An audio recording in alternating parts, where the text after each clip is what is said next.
Howdy everyone, Warsarcy here, and today I've got a sort of PSA video for you, which is kind of ironic because I actually had a different one for today about a certain low quality developer on the Switch you should look out for. But this one is kind of a higher priority and could save you a lot of money if you heed my warning.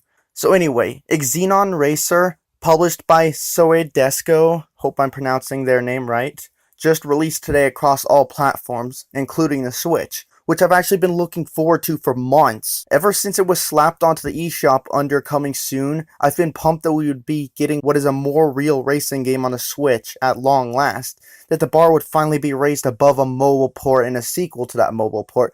But we have what's worse than a mobile port. We have a lie and deceit. Let me explain. Nintendo, of course, has released trailers for the game on their YouTube channel, and on the eShop page, there's a trailer as well as screenshots that are apparently from the Switch version. They look amazing, but guess what? They aren't representative of the Switch version of the game.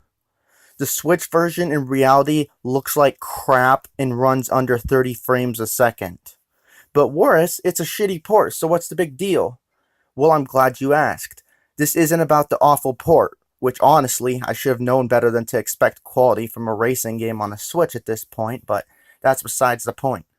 The point is, the developers lied to us, and Nintendo even assisted in it.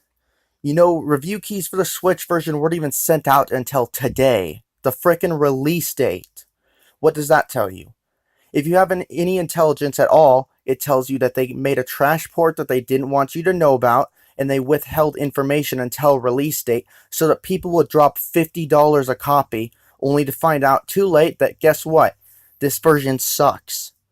Now, I hate shitty ports just as much as everyone else, and honestly, I should have seen this coming, given that I've actually bought one of the few other games that they published, and it wasn't too good. But what I can't stand is when companies try to crawl around in the dirt like the greedy bastards they are, and try to deceive the consumers. I don't know if this was just an attempt to rush out a version for the Switch alongside every other platform so that they could make money across all platforms on the same day or not, but if that's the case, damn you. If they really couldn't finish a proper Switch version this soon, which they should have been able to work on all platforms equally side by side, then you should have delayed the Switch version. It wouldn't have been the first time this has been done. Just look at Doom 2016 and Wolfenstein 2.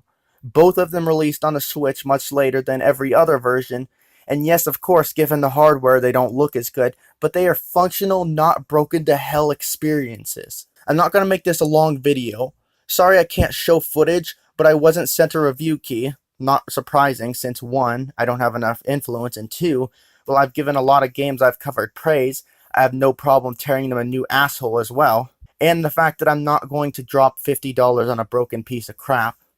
But if you want to see gameplay, I'll have a link in the description to some fellow YouTubers who show gameplay and talk more about the issues as well. This is Warsarcy on the Game Clips channel, and I'm out.